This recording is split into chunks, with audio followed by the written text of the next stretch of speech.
Hello students, आपके अपने YouTube channel total accountancy पर एक बार फिर स्वागत है। और आज की वीडियो में हम लोग डिस्कस करने वाले हैं कॉस्ट अकाउंटिंग का पेपर। तो आपके सामने कॉस्ट अकाउंटिंग का पेपर है जो कि दिसंबर 2022 में हुआ था। तो आप लोग यहाँ पे अगर आप लोग बीकॉम थर्ड सेमेस्टर के स्टूडेंट हैं और कॉस्ट अकाउंटिंग का पेपर देख रहे हैं तो ये बिल्कुल आपकी जो रिसर्च है यहाँ पे कंप्लीट होती है और आपको मिलता है 2022 में जो परीक्षा में एग्जाम हुआ था बीकॉम थर्ड सेमेस्टर के अंदर कॉस्ट अकाउंटिंग का। तो चलिए इस पेपर को पूरा देखते हैं और कौन कौन से क्वेश्चन आए थे। तो पेपर हमारा जो रहने वाला है वो 75 मार्क्स का रहने वाला है। तो यहाँ से आपको जो इम्पोर्टेंट क्वेश्चन है और इम्पोर्टेंट चैप्टर हैं वो आपको यहाँ से मिलेंगे कि हाँ अगर कौन से इम्पोर्टेंट चैप्टर हैं। तो देखिए पहले आपके जो क्वेश्चन आएंगे वेरी शॉर्ट क्वेश्चन होंगे जो कि 3 मार्क्स का एक क्वेश्चन होने वाला है और क्वेश्चन आएंगे 5। तो चलिए देखते हैं कौन कौन से क्वेश्चन जो है यूनिवर्सिटी द्वारा पूछे गए थे। तो सबसे पहला जो क्वेश्चन था जो यूनिवर्सिटी ने पूछा वो था डिफाइन स्टैंडर्ड कॉस्टिंग, परमाप, परिव्यय, ईओक्यू यानी कि इकोनॉमी ऑर्डर क्वांटिटी, मितव्ययी आदेश मात्रा जिसे हम लोग हिंदी में कहते हैं। और जो हमारा थर्ड क्वेश्चन है हाल से एंड रोवन प्रीमियम प्लान। मैं आपको गारंटी दे रहा हूँ बिल्कुल 100% क्वेश्चन आना है। ठीक है, आप लोगों के पास चैप्टर होगा जिसका नाम होगा इंसेंटिव प्लान। इंसेंटिव प्लान यानी कि प्रणनात्मक योजनाएं, हाल से, रोवन, मैरिक, टेलर, वहाँ पे 4-5 जो राइटर्स हैं इस तरह के, उनका आप लोग बिल्कुल उनके बारे में चैप्टर के बारे में पढ़ लें कि जो योजना है इंसेंटिव प्लान किसे कहते हैं। और हाल से, रोवन, मैरिक, टेलर, ठीक है, इस तरह से 3-4 जो राइटर हैं उनकी योजनाओं के बारे में पढ़ लें। तो इस तरह का जो क्वेश्चन है वो हर बार एग्जाम में 100% देखने को मिलता है। उसके बाद चलेंगे क्वेश्चन नंबर 4 पर। तो देखिए 4 में क्या पूछा हुआ है, कंप्यूटेशन ऑफ एमएचआर कैसे निकालते हैं, सिर्फ आप एक उसका फॉर्मेट। तो एमएचआर का जो फॉर्मेट है, मैं कह रहा हूँ सभी चैप्टर्स का 3-4 ऐसे चैप्टर हैं जिनके फॉर्मेट बहुत इंपॉर्टेंट है। तो आप लोग उनका जो फॉर्मेट है वो जरूर कर लें। जैसे कोशीट है उसका आपको फॉर्मेट कर लेना चाहिए, एमएचआर है उसका फॉर्मेट कर लेना चाहिए, प्रोसेस है उसका फॉर्मेट, प्रोसेस कॉस्टिंग, ठीक है, प्रोसेस कॉस्टिंग हो गया। तो इस तरह से कुछ चैप्टर्स हैं जिसमें फॉर्मेट है और मटेरियल में जो फॉर्मूले हैं वो आपको फॉर्मूले लर्न कर लेने चाहिए, वो कहीं ना कहीं आपके एग्जाम में जरूर आएंगे। उसके बाद देखिए क्वेश्चन नंबर 5 जो पूछा गया था, टेंडर मूल्य किसे कहते हैं, टेंडर प्राइस। तो टेंडर प्राइस हमारे जो कॉन्ट्रैक्ट होता है उनके लिए बनाया जाता है टेंडर प्राइस। उसके बाद हम लोग बात करेंगे शॉर्ट आंसर टाइप क्वेश्चन की। तो देखिएगा जो हमारे शॉर्ट आंसर टाइप क्वेश्चन है, यहाँ पे आपको जो क्वेश्चन मिलने वाले एग्जाम में वो 3 क्वेश्चन मिलेंगे, लेकिन आपको करने सिर्फ 2 ही हैं। एक क्वेश्चन रहने वाला है 7.5 मार्क्स का। तो आप इसमें लिखते लिखते ज़्यादा से ज़्यादा 200 वर्ड लिख सकते हैं, उससे ज़्यादा वर्ड आपको नहीं लिखने हैं। तो देखिए क्वेश्चन नंबर इसमें जो वेरी शॉर्ट क्वेश्चन आए थे, तो शॉर्ट में सबसे पहला जो क्वेश्चन आया था वो आया था न्यूमेरिकल। न्यूमेरिकल क्या है कि एक फैक्ट्री है, प्रोड्यूस करती है 250 units of each of the commodity X and Y, लेकिन उनकी जो कॉस्ट है देखिएगा यहाँ पे किस तरह से दी गई है। प्रोडक्शंस आर, एक कारखाना एक्स एंड वाई वस्तुओं में से प्रत्येक की 250 इकाइयाँ उत्पादित करता है। उत्पादन की लागत इस प्रकार है। तो यहाँ पे डायरेक्ट मटेरियल है, डायरेक्ट वेजेस है, डायरेक्ट एक्सपेंसेस है एंड फैक्ट्री ओवरहेड है। तो ये क्वेश्चन है हमारी कॉस्ट शीट से, कॉस्ट शीट का क्वेश्चन है। अब क्वेश्चन ये है कि इसमें जो एक्सपेंसेस है, फैक्ट्री की बात करें, ऑफिस की बात करें, तो वो कंबाइंड है एक्सपेंसेस। तो इन्हें आपको एक्स एंड वाई में सेपरेटली डिस्ट्रीब्यूट करना है। उसके बाद आपको सेलिंग प्राइस बताना है। तो आई होप कि क्वेश्चन बिल्कुल आपको समझ में आ गया होगा। उसके बाद देखिए क्वेश्चन नंबर 7। क्वेश्चन नंबर 7 में क्या इन्फॉर्मेशन है, explain with suitable example the following methods of pricing issue of material. कि भैया इनके बारे में आपको क्या बताना है, उदाहरणों का यूज करते हुए फीफो एंड लिफो मेथड्स को एक्सप्लेन करना है। उसके बाद बात करेंगे क्वेश्चन नंबर 8 की। क्वेश्चन नंबर 8 में क्या पूछा है, from the following information calculate total kilometres and total passengers kilometres बताने हैं। तो ये क्वेश्चन हमारा रहने वाला है, ये सर्विसेज ट्रांसपोर्ट्स वाले जो क्वेश्चन है वहां से आया है, ठीक है।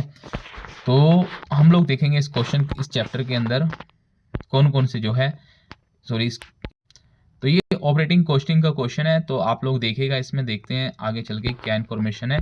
तो देखिए यहाँ पे इन्फॉर्मेशन क्या दी हुई है, नंबर ऑफ बसेस, कि भैया बसों की जो संख्या है वो 10 है और day operated in a month, एक महीने में जो गाड़ियाँ चलती हैं वो 25 दिन चलती हैं और आने जाने के दिन में 2 चक्कर लग जाते हैं।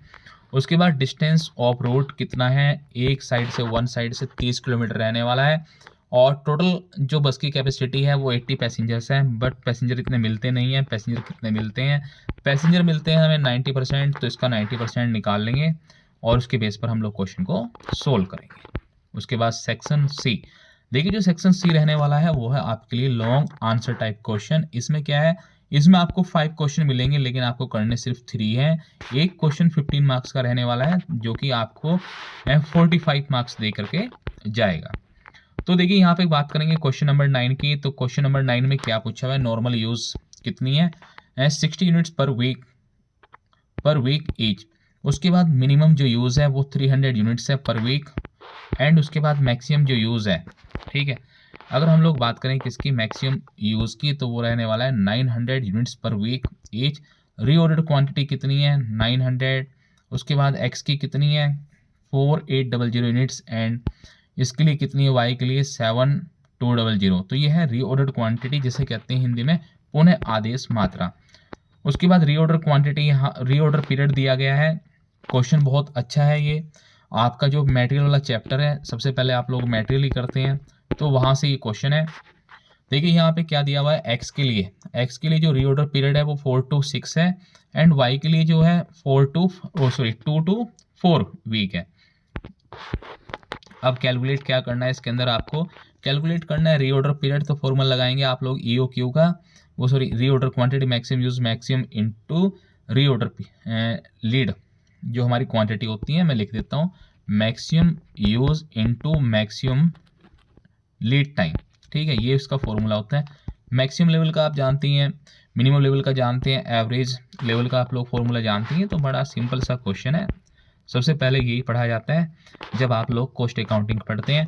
उसके बाद क्वेश्चन नंबर 10 की अगर बात करें, a product is complete by the 3, अलग अलग प्रोसेस से कंप्लीट होता है। The number of unit produce during the week ended 31 December 2018 1000 unit. The following information are available. एक वस्तु का निर्माण 3 प्रक्रियाओं से होकर गुजरता है, और यहाँ पे दिसंबर 2018 के अंतिम सप्ताह की कुछ इन्फॉर्मेशन है। बता रहे हैं कि 1000 इकाइयाँ जो हैं कंप्लीट तैयार हुई हैं, और ए, बी और सी प्रोसेस को बनाने में कितना खर्चा आ रहा है, material, labour and direct expenses. तो वो लोग आप लोग यहाँ से नोट कर लेना। उसके बाद क्या दे रखा है, direct expenses are 26,000 which should be apportion on the basis of the following. तो यहाँ पे 26,000 रुपये खर्चा हुआ है हमारा अप्रत्यक्ष व्यय, जिसे बांटना है प्रोसेस ए, बी एंड सी में। तो आप लोग यहाँ पे देखिएगा, थोड़ा सा यहाँ पे कैलकुलेशन होने वाली है अच्छी खासी। किसी भी प्रक्रिया में कोई ओपनिंग क्लोजिंग नहीं है, और आपको प्रोसेस के अकाउंट बनाने हैं। कौन कौन से प्रोसेस के अकाउंट बनाने हैं, ए, बी एंड सी, तीनों ही प्रोसेस के आपको यहाँ पे अकाउंट बना के दिखाने हैं। उसके बाद चलते हैं हम लोग क्वेश्चन नंबर 11 में। एक फैक्ट्री या works overhead absorb 60% of labour and office expenses 20% of work cost. और उसके बाद दिया हुआ है द टोटल एक्सपेंडिचर।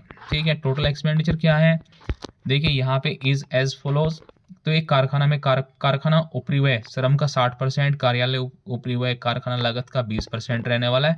वसूल किया जाता है। कुल व्यय निम्न प्रकार हैं। तो कुल व्यय कौन कौन से देखते हैं, मेटेरियल 4 लाख का लगेगा, लेबर लगेगी 3 लाख की, फैक्ट्री लगेगा 1,96,000 का, एंड ऑफिस एक्सपेंसिव लगने वाले हैं 1,70,000। 10% of the output is in the stock and total sale is, जो टोटल सेल है वो है 10,20,000। In the financial book stock is valued at work cost, prepare the reconciliation statement. तो यहाँ पे क्या बनानी है, रिकॉन्सिलेशन स्टेटमेंट बनानी है। आई होप को ये आपको क्वेश्चन बिल्कुल क्लियर हो गया होगा। उसके बाद चलते हैं, देखिए क्वेश्चन थ्योरी का है। पूछा गया कि व्हाट इज कॉस्ट अकाउंटिंग, क्या है, and explain briefly it's objective and advantages. क्या इसके फायदे हैं, क्या इसके लाभ हैं, उद्देश्य हैं, वो बताना है। उसके बाद चलेंगे क्वेश्चन नंबर 13। एक firm of A building contractor began to trade on 1st April 2018. The following was the expenditure on the contract for 3 lakh. Contract कितने का लिया हुआ है, 3 लाख का कुछ एक्सपेंडिचर उस पर हुए हैं। उनकी इन्फॉर्मेशन हमारे सामने है। देखिए कौन कौन से जो एक्सपेंसेस हुए हैं, मेटेरियल कंज्यूम है, मेटेरियल लॉस्ट है, मेटेरियल एट साइट है। लेकिन यहाँ पे मैं कर देता हूँ स्पेशल इस पॉइंट को, अगर मेटेरियल कंज्यूम आपने नहीं समझा क्या है तो आप लोग क्वेश्चन को गलत आंसर आ जाएगा आपका, और आप क्वेश्चन नहीं कर पाएंगे। उसके बाद है प्लांट परचेज है, वेजेस इनकर्ड है, अदर एक्सपेंस इनकर्ड है, प्लांट लॉस्ट है, plant return to the store. तो यहाँ पे कुछ इस तरह की इन्फॉर्मेशन दी गई है। Cost of work done before है, cost of work done but uncertified दिया हुआ है 1000। Cash receive on the account to 31 March 19, वो रहना 1,28,000। Began to the 80% of work certified charge 15% depreciation on plant and reserve 1/3 of the profit received for contingency, prepare a contract account from the above particular। तो यहाँ पे आप लोग हिंदी में भी देख सकते हैं क्वेश्चन को कि क्वेश्चन में क्या इन्फॉर्मेशन प्रोवाइड है। तो ये था एक क्वेश्चन जो कि हमारा कॉन्ट्रैक्ट से था। तो कॉन्ट्रैक्ट अकाउंट है, कॉस्ट अकाउंटिंग है, प्रोसेस अकाउंटिंग है, बहुत ही इंपॉर्टेंट चैप्टर है। अगर आप ज़्यादा नहीं कर पाते कम से कम 3-4 चैप्टर जरूर कीजिएगा। तो इस वीडियो में इतना ही। नई वीडियो में नई अपडेट के साथ फिर मिलेंगे। अगर इस पेपर में आपको कोई भी डाउट है किसी तरह का तो आप हमें कमेंट करके बताइएगा। और ये पेपर था दिसंबर 2022 का। तो इस वीडियो में इतना ही। नई वीडियो में नई अपडेट के साथ फिर मिलेंगे, लेकिन उससे पहले आप लोग चैनल को सब्सक्राइब जरूर कर दीजिएगा। Tech guys, thanks for watching.